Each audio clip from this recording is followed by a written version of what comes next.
Well, why doesn't somebody say something?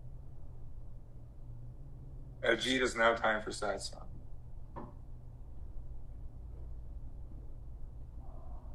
Just said it again. I heard it the first time.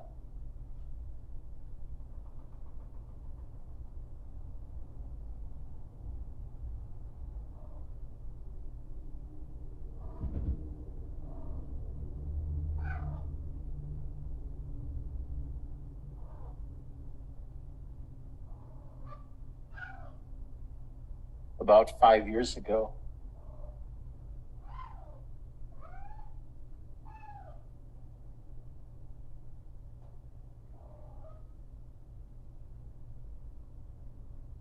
I was living in Sun City, just off of a golf course. The golf course was my backyard.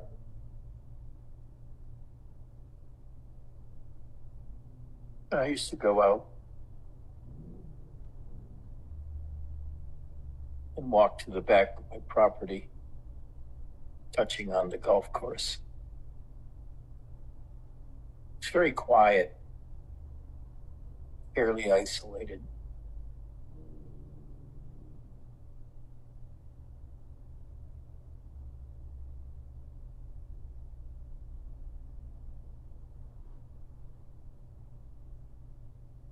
And something happened to me.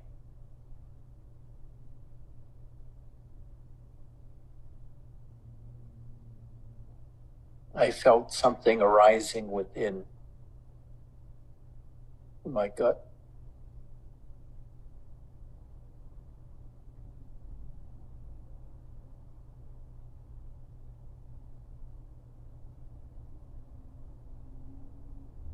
And when it finally flowered in my consciousness,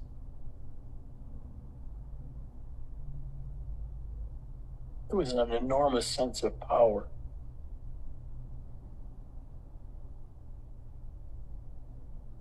Like there was an atomic furnace boiling away inside and producing pressure outwards.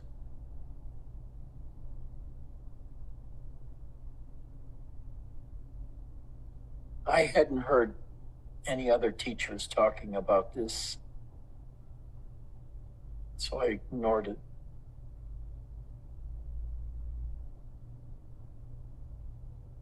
But the power kept coming back.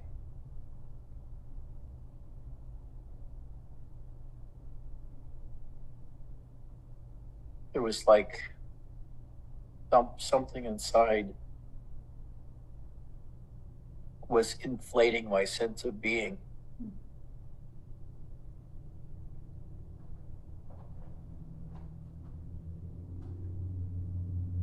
I really couldn't find an interpretation for it, because I felt it, but I had no idea what caused it or what it was good for.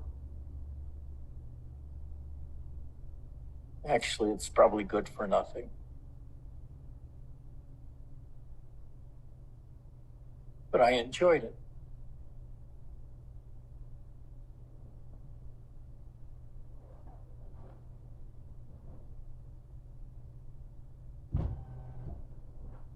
It made me realize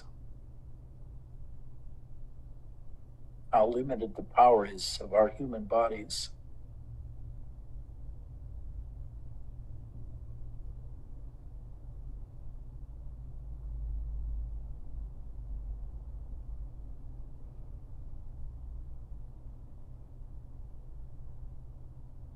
The power inside made me feel like I should be 11 feet tall.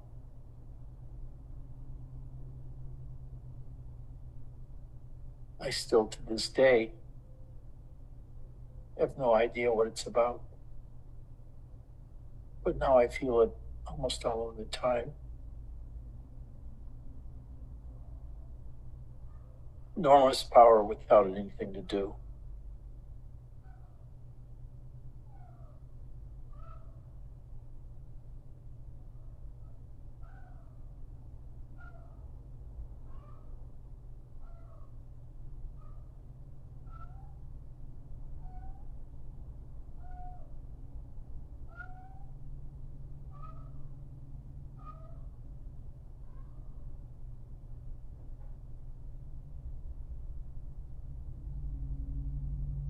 I've also come to the conclusion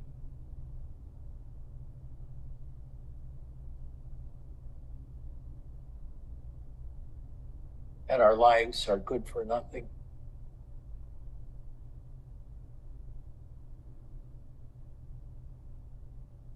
We're not here to accomplish something.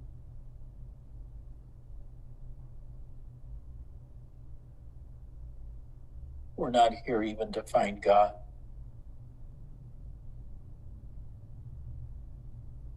But what we do find are different manifestations of ourself.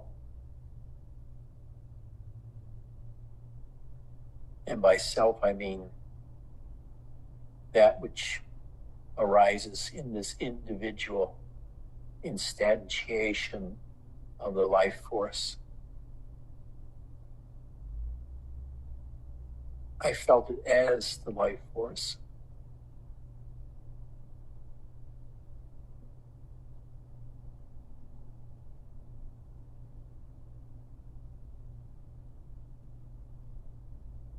I don't know what the hell it means.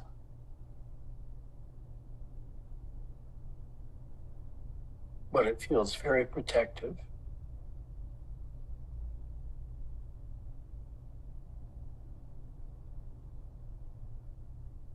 I know generally in Zen and lots of other spiritualities,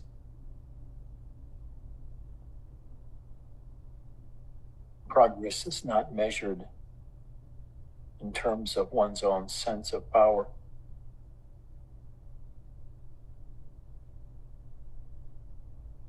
But on usually peace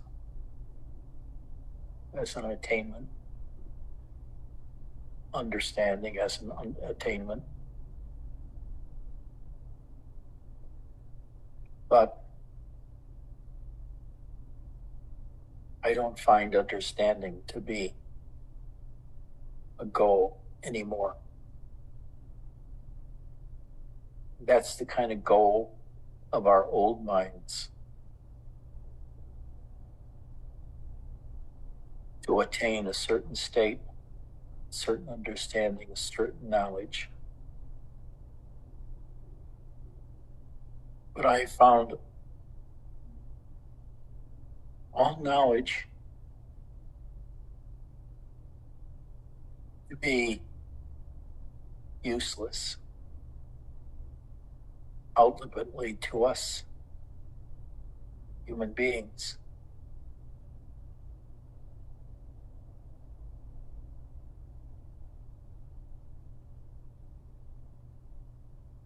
I've had quite a few cats over the years.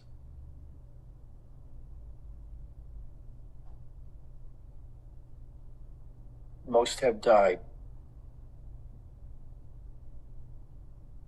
It's the worst thing in the world to lose a pet. More so than a human, almost. Because the other humans that we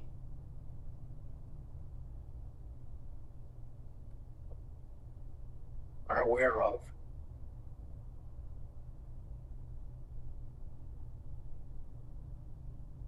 aren't held to be Godheads with a great deal of power.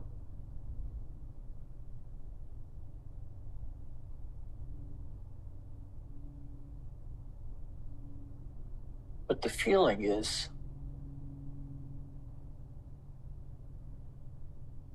of great bottled up energy that can be used for any purpose.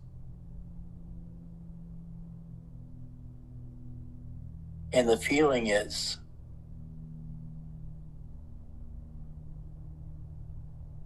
of sort of limited invulnerability.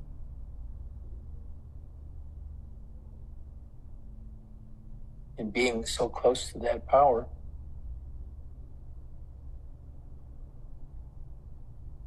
makes me feel like I can accomplish a great deal.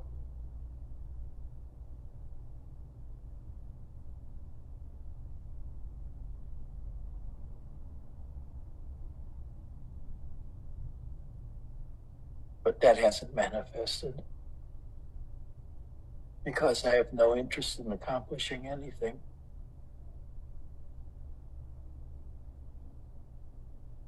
I have no interest in doing anything.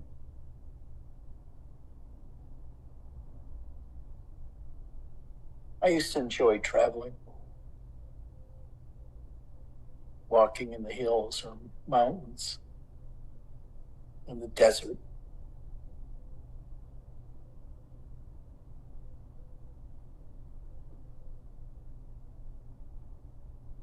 Are we interfering with your breakfast, Adam?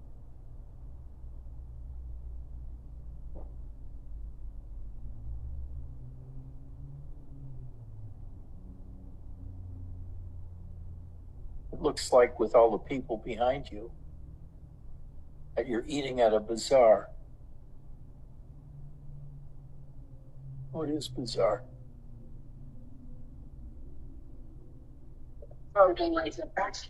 I'm at the temple. Yeah, especially I want that. And I brought a friend too. Say hi. Have like a really wide psychic. That's just hi. There are a lot of new people here today.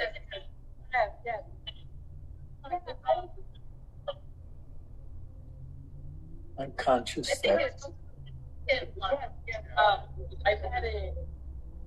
I make for an initial opinion that's not too good, because I'm not offering anything like an afterlife, a heaven, a hell, or power. But it's been gifted to me anyway, and I have no idea what to do with it. So I just feel it and enjoy it.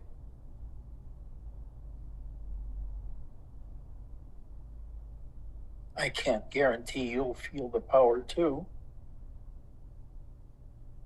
because there are other things much more than the sense of power.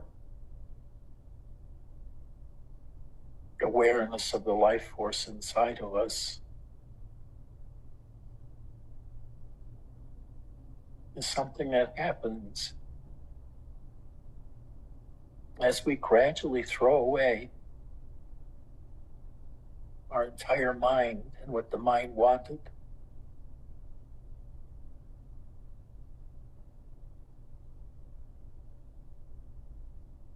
And after a while,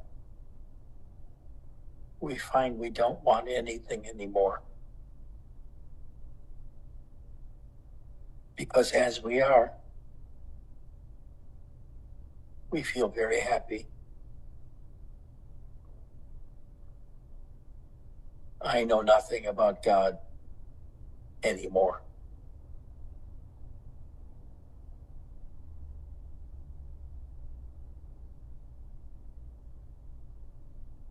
I know nothing of the future.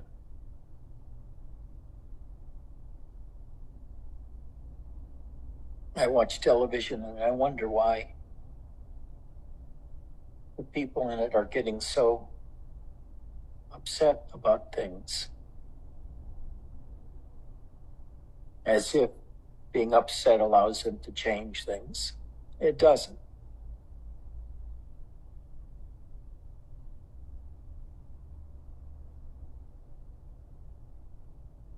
You see, we live embedded in a society and a culture that's pretty closed. Like today, we worship a constitution that's 250 years old and saying we're the only country in the world that has a democratic government and has sustained it as long as we have. Really? Does that idea make you happy? We live in a country where democracy has successfully existed for 2.5 centuries? Does that light your bonnet? Or are you really more aware of the problems of everyday life?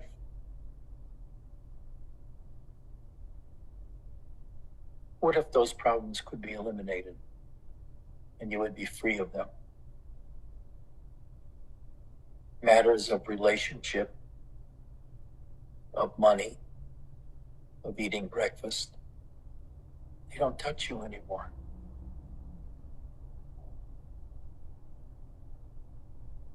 Nothing touches you anymore.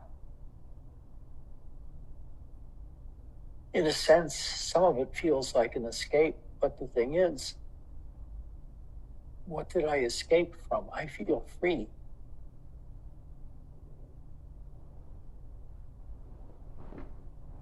But I don't know what I feel free from.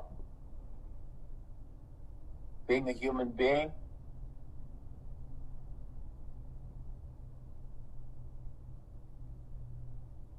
being an American,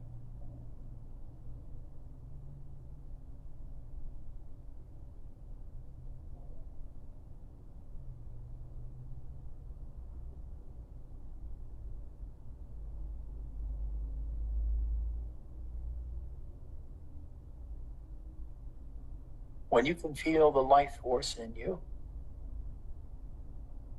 because you've gone so deep inside and removed so many layers of your supposed self,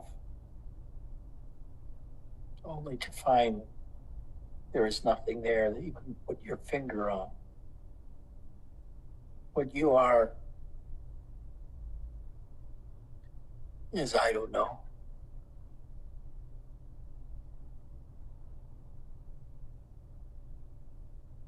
But it's certainly not like some spiritual teachers talk about as having the power of an archangel, be a magician.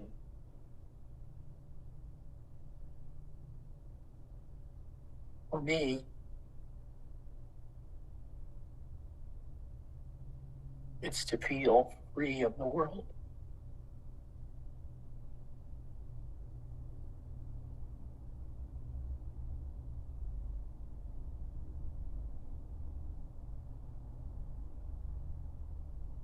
I don't care what the rest of the world does.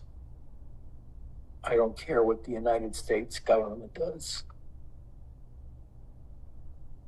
I don't care what any other government does.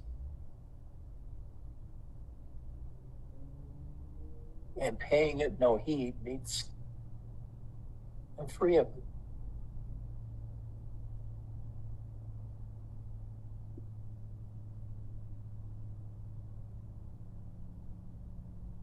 I guess, in a way, that makes me vulnerable to suggestions that if you're really free,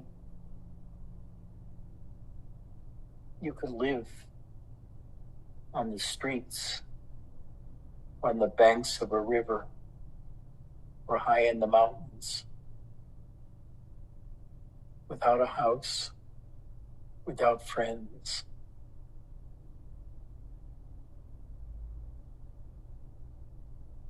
But that has nothing to do with what you really are, does it? If you're married or not, but does that really affect your inner state?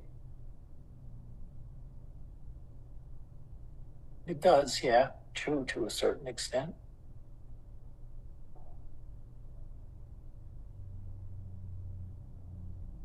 But ultimately, these are just minor perturbations of the world that we know due to the life force and other external factors.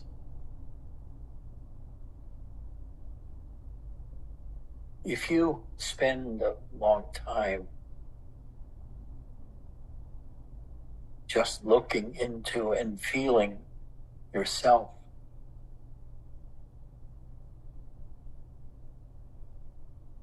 all the ideas about who you are and what the world is and where it's going become meaningless, that you don't care.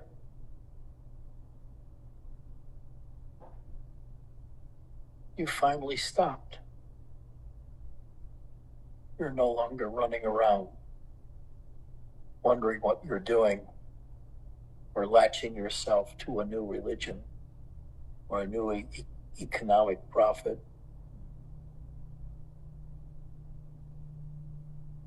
You can let it all alone. And when you let it all alone, your attention drops into your body.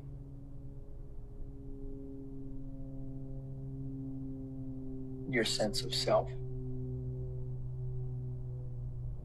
But there are so many layers that you find within that you also have to toss out as not you or not relevant to you.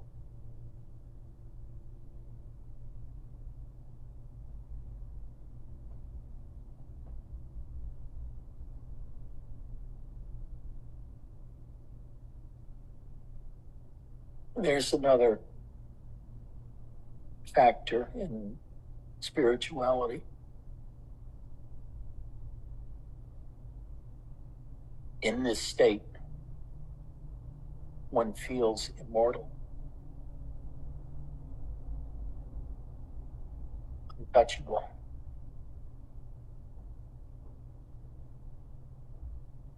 But the body gets old and dies, or it's shot, or it's burned in a fire. There's death around us all the time. We try to keep it away as much as possible.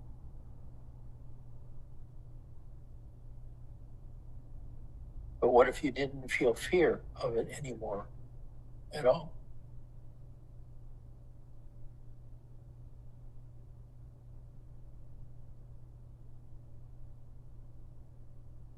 What if you became fearless of what other people think or say?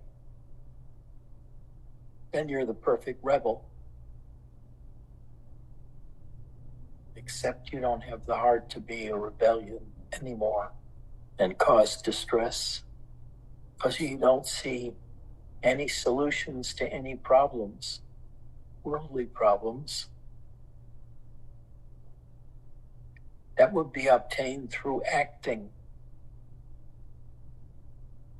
because you'd be buffeted your whole life.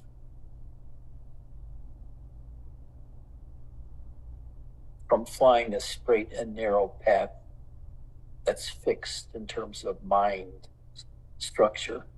The mind understands what the world is and decides what it wants and then clear-headedly pursues towards that goal.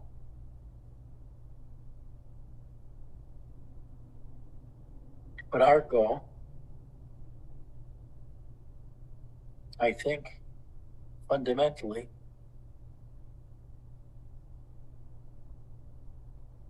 is nothingness.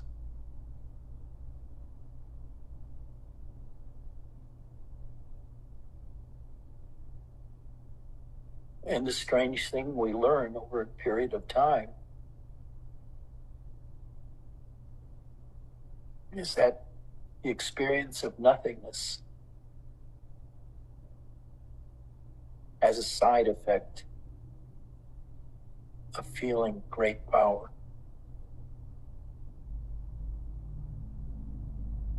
Great control, without trying to find it. In other words, what had given us freedom before was a mockery of freedom. It was the ability to choose which goal to follow. I could be a Christian, Muslim, Hindu. I could be apolitical, or I could be a Democrat, or a Republican, or some other party. And there's a sense of the spaciousness of the world that allows for a large number of apparently contradictory ideas to be held by the masses at once.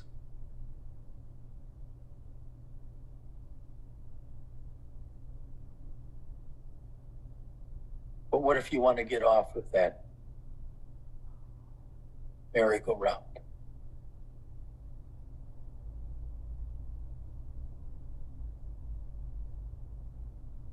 Just go out somewhere because you no longer felt any motivation to do anything. But it's not a sense of having no power or no aim. Instead, it's a sense of freedom from the mind, your mind.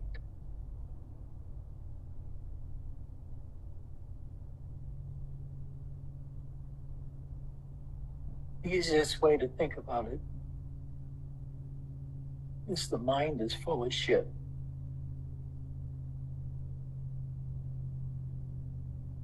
It's always there in the background talking to you. You may be listening to it or not. But it's always there in a sense to guide you towards some end or another that you probably have no awareness of. You act automatically because of some inner guide. Is still some remnant of some concept that you've clung to for a long time, so much so you don't recognize it in yourself.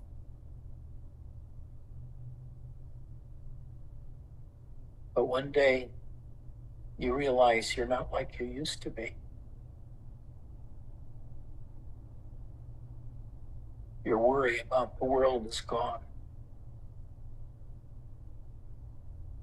Your worry about your own life is gone. There comes a time in many people who are in the spiritual world that their life seems to fall apart.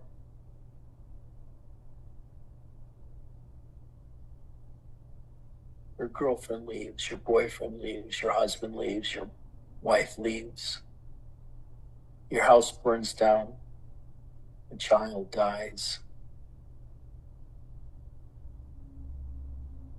So what happens to all of your goals of stability and family when the family can easily disintegrate? So you can't hold on to that when you recognize that. So the safe place to be is to throw your attention onto yourself inside in a vain attempt to realize yourself, to identify the basis of your own self.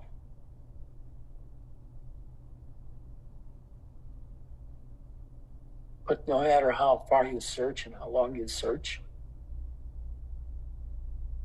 you can't find it.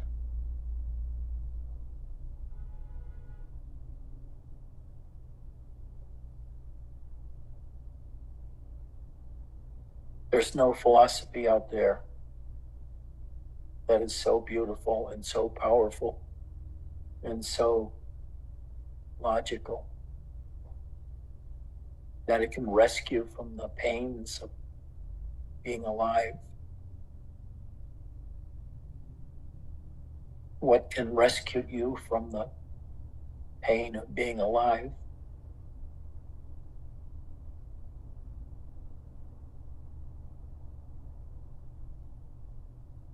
Is to not really let the pain concern you. It's there.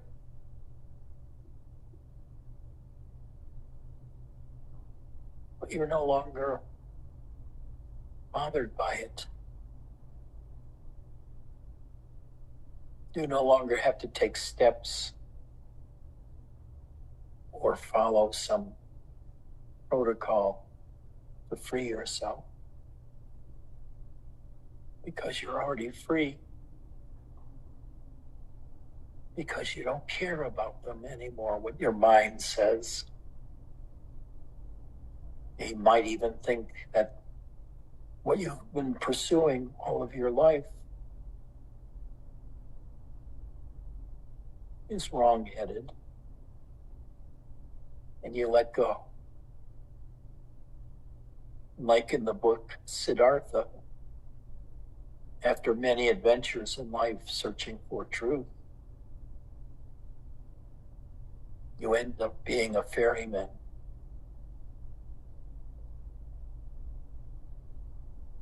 Ferrying people across the river.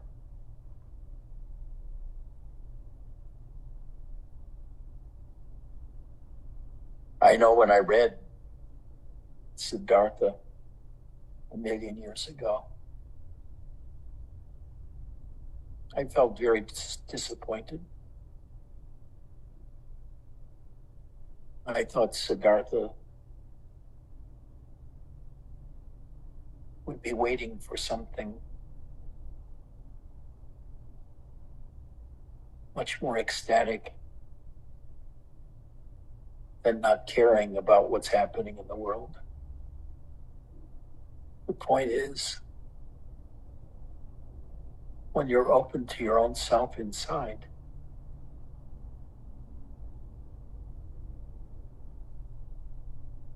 you're just progressively aware of the emptiness in all of our lives.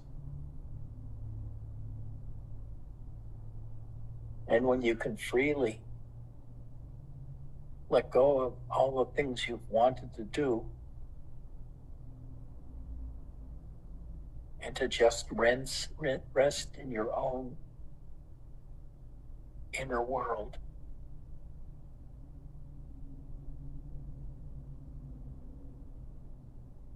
there's a power that enters you. Robert called it the power that knows the way. But what you find is you don't have to make choices anymore.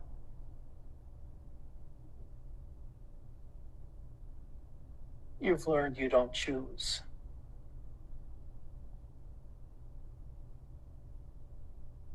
It's like something chooses you, and it's out of your hands. So just relax. Just relax.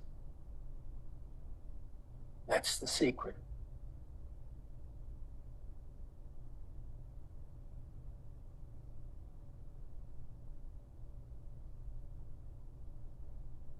And you let life play itself out through you.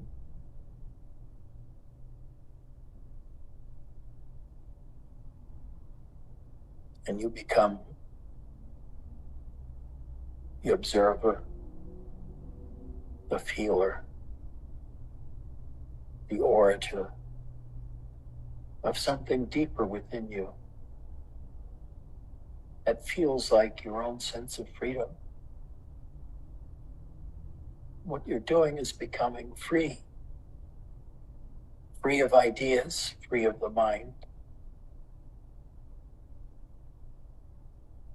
Some of us are very smart and have had jobs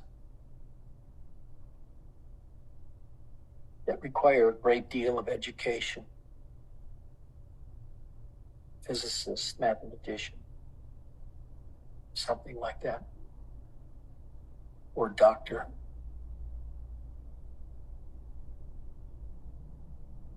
Or an engineer. And you've utilized your mind in many ways to obtain this presence.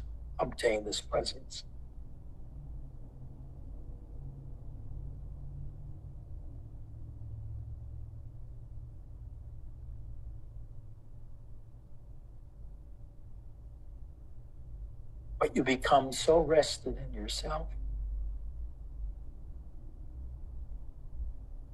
You're so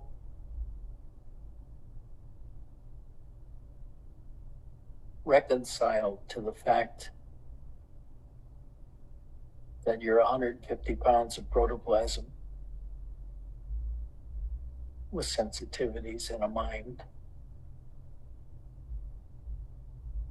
And you don't even care about what the mind is telling you anymore.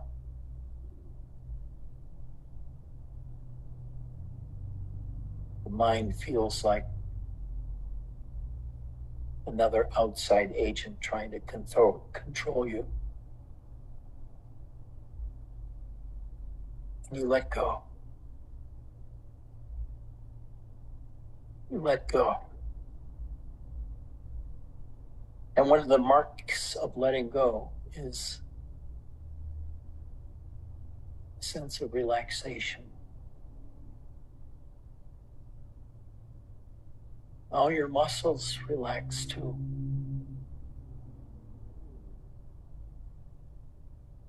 And you're just quietly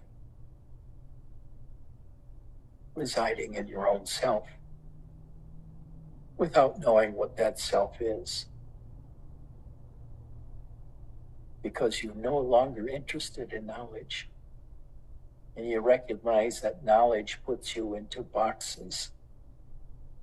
Logical boxes, existential boxes, all kinds of things created by your mind.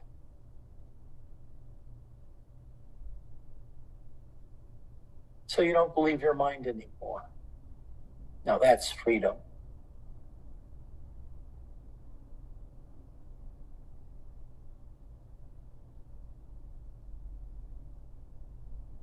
You can use your mind to accomplish things or ward off things.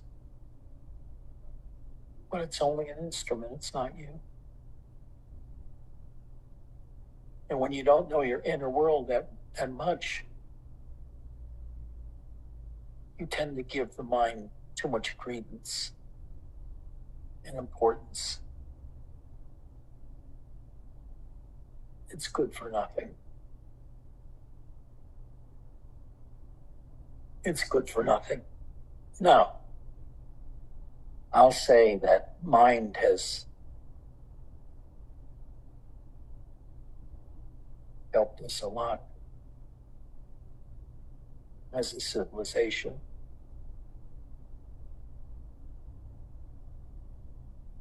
To ease our lives.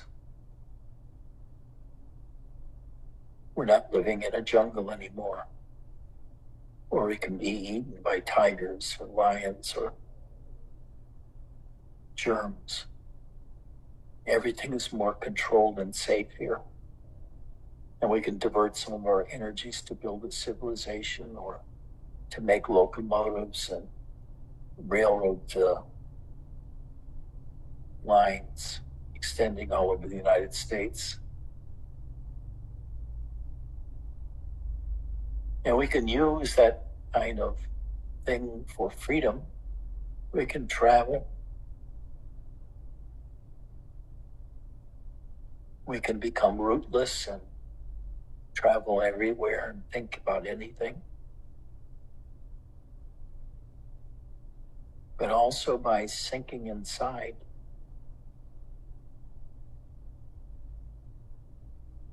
we find out that once we lose our mind,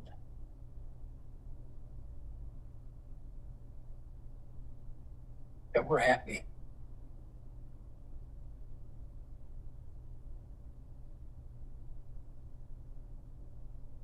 We may feel a little restless because we don't have much to do. But not having much to do is itself happiness. We no longer have a long laundry list of things we have to do.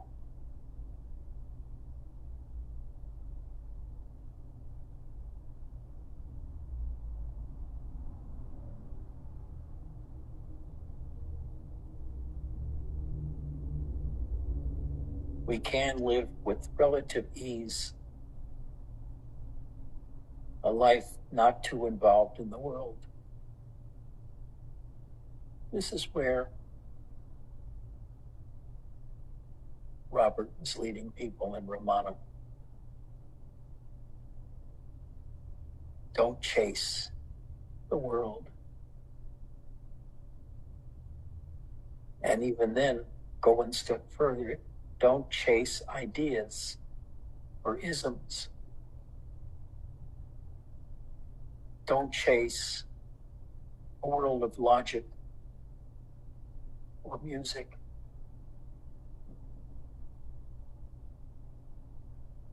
Just relax wherever you are, whoever you are. Don't try to find out who you are.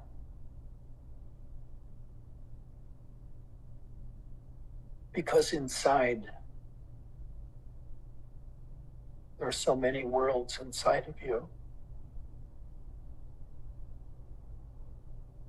that the way to peace is to drop them all and just be aware in the moment of who and what you are without defining who and what you are.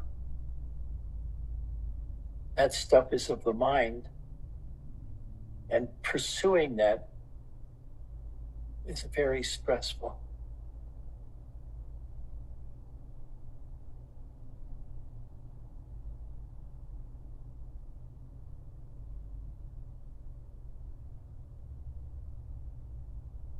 One of the byproducts, or a major byproduct of long spiritual searching, is peace and rest.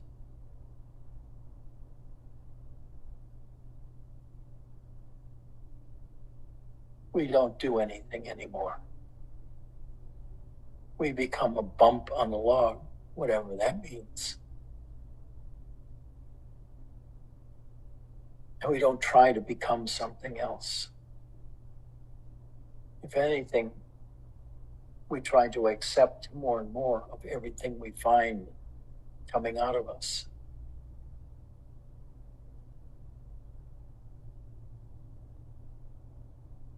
And you become more and more still.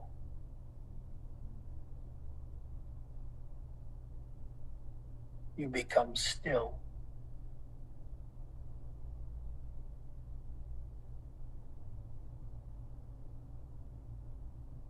People that move a lot are still heavily engaged in their minds.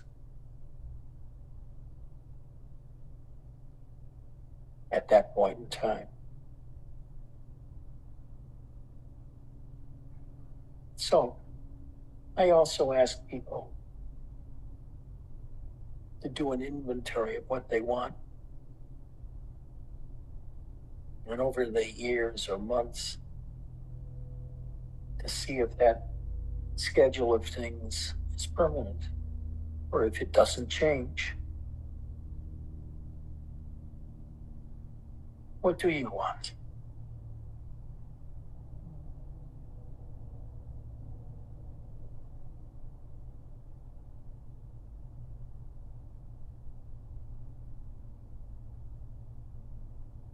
What do you want?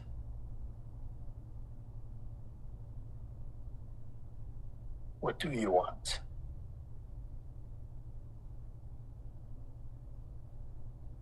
Solomon, what do you want?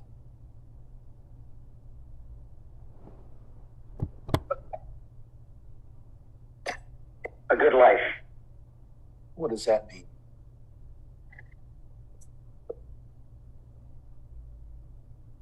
A sense of real connection to everything and everyone around me.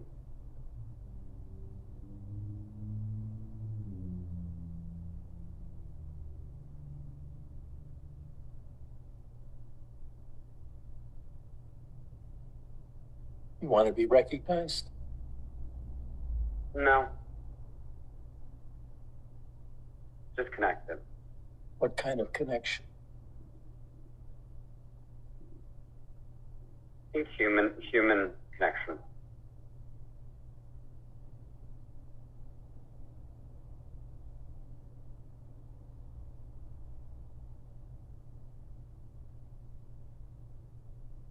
Now I can look at two people here that look very still. They always do. Bernadette and Chris. Chris especially used to have a complicated mind. He was a physicist. The world was thought to him. Chris, what is your goal in life now? Nothing.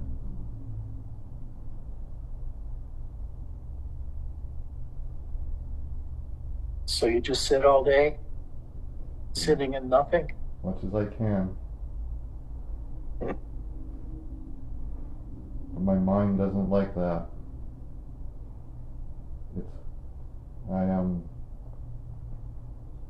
It seems that my mind wants to have goals, and my mind wants to,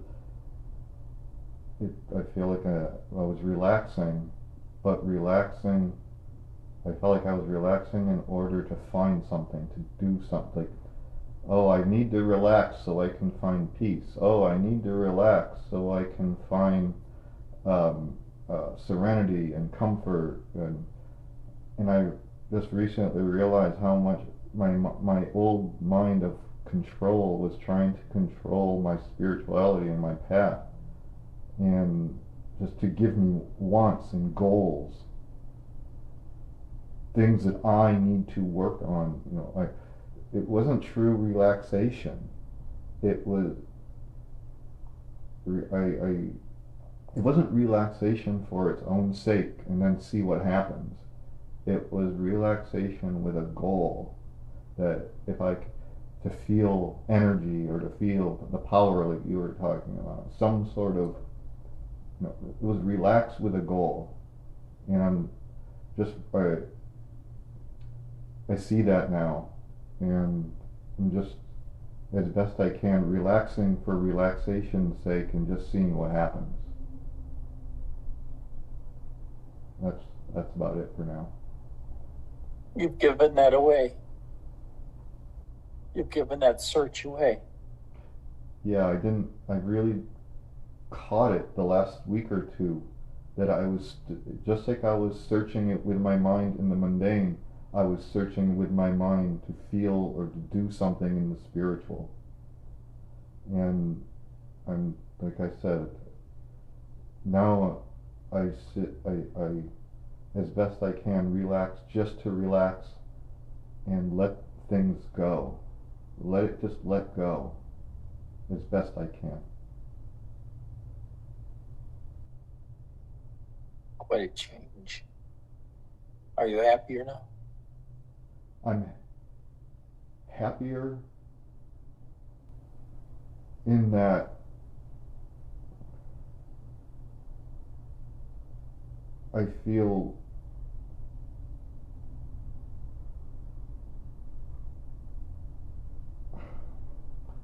that I'm not like replacing one false god for another, or for, I feel happier in that relaxation without a goal feels better than relaxation trying to find something.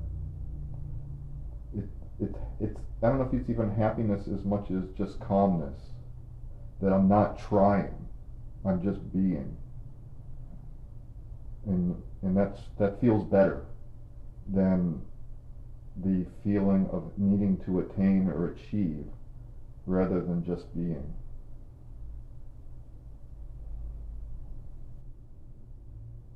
Spencer, what about you?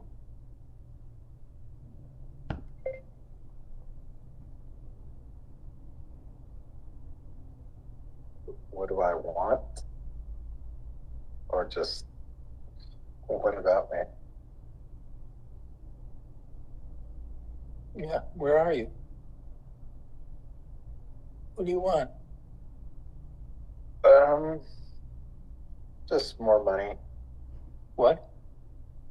I just want more money. Money.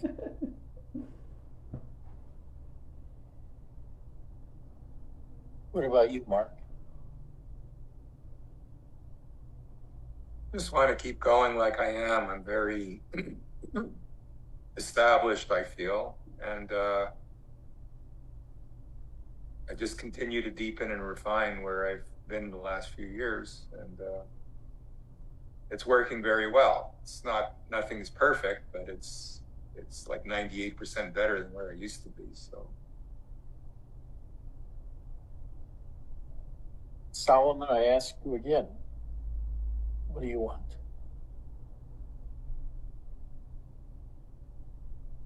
What is your restlessness about?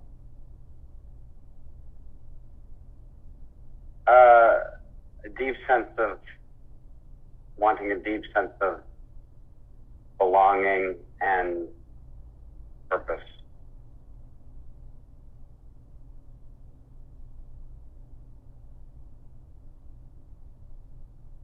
Can you tease out anything more than that?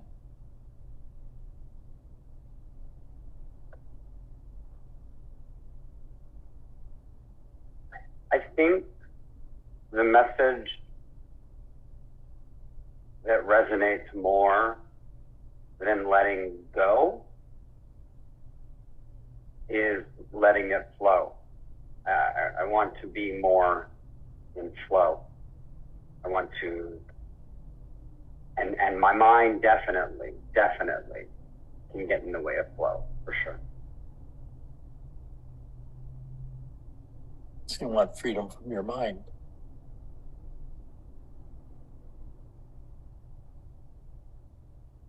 Definitely, but not in a way that leaves me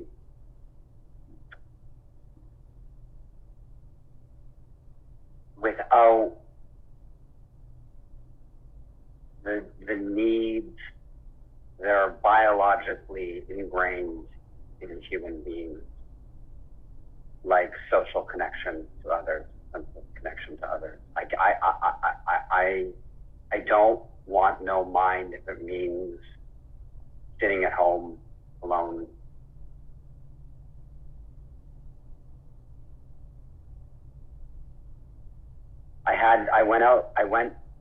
I could have stayed at home yesterday listening to your talks. No, I love your talks. I've been listening to a lot of them.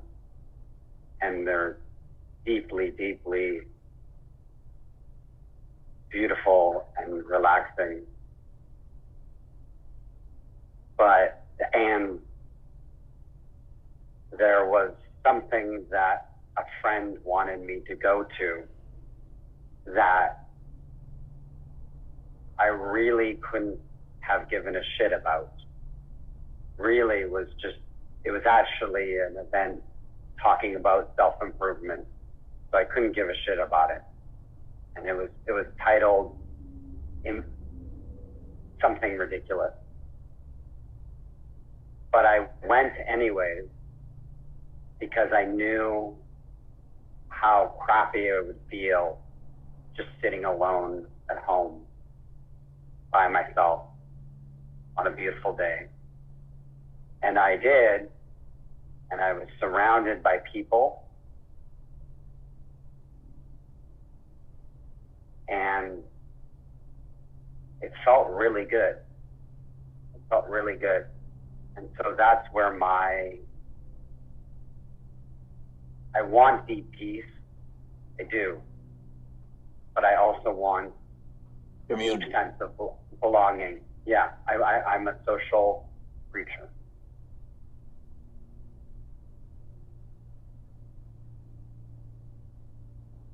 Maxie, how about you? I haven't heard you speak in a long time. Can you tell me what you're feeling and what's happening to your mind and that kind of thing and your desires?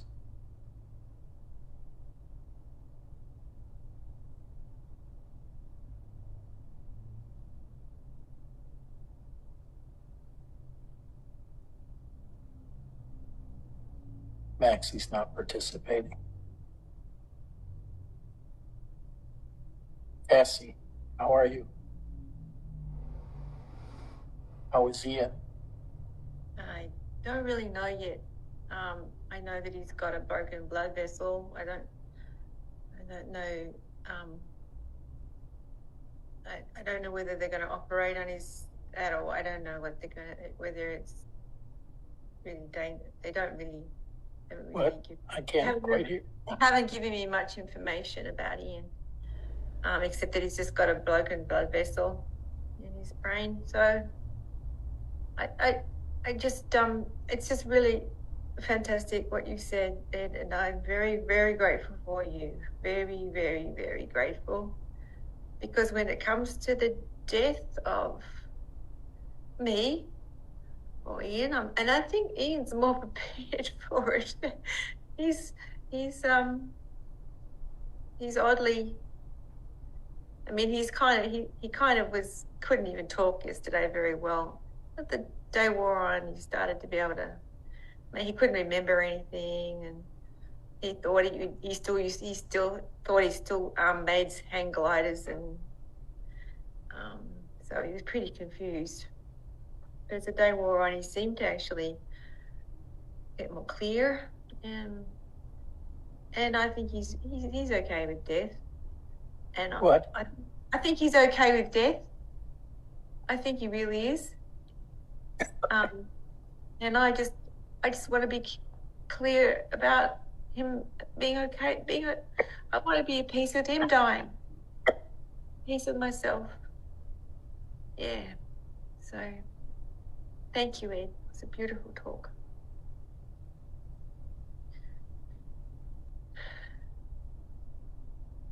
Bernadette?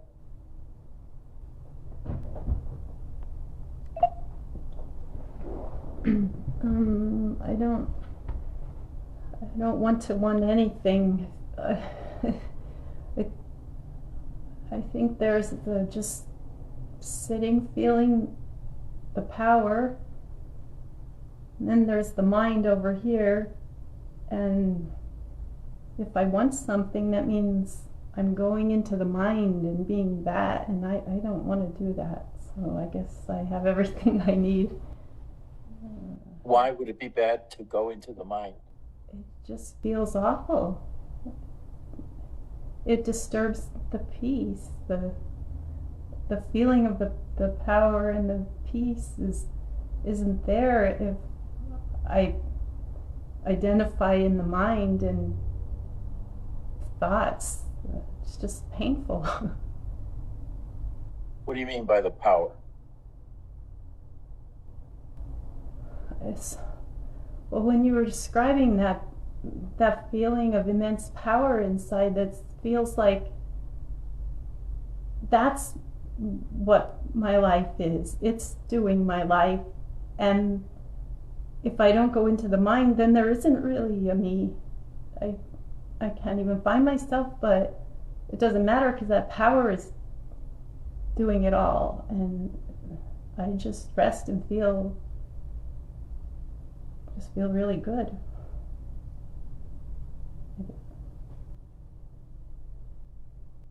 And it's not a matter of feeling that you are the power, but that you have the power. Sometimes it feels like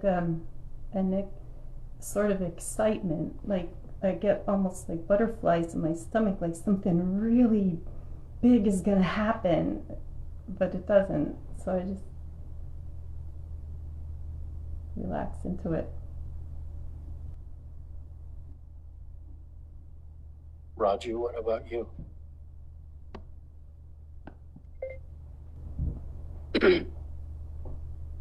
First thing, Cassie, we pray for Ian.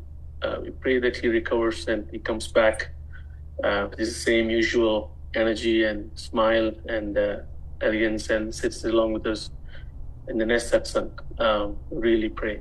So, love him. Edgy, I was going to say this, and after I heard Casey, I'm a little choked here, but I'll say it anyway. If life is a trap, then death is a release. In some ways, it is release of all the traps, all that is holding you.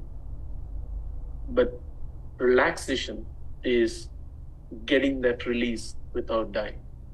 And I think that's the beauty, whether you call it flow or whether you call it peace, whatever word you want to use. But there's nothing that beats it when you're truly relaxed. You don't want to lose your mind.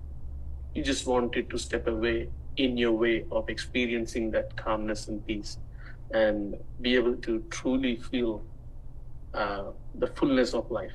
So to me, fullness of life is not in the engagement, but in the freedom of allowing the heart to flow. Again, I'm using the word heart. We don't know what it is, but it is something is bursting out of you, whether it is energy or love or whatever, or grace. You just want it to allow. So something wants to expand, but the thought is the break or the constraint. So you just want it to step away so that you can experience that. And that's what I feel when I'm truly relaxing. It's like something is releasing out. That's the feel I get. And every time I sit with you, hearing your words is like a dong on the bell that is like releasing these iron shackles or gold shackles or whatever it is, and getting that. So and it's almost like the medicine that you need to constantly make that happen for you. If you can do it yourself, great. But if not, at least this is the weekly prescription. So thank you for giving us that release. I have to go now.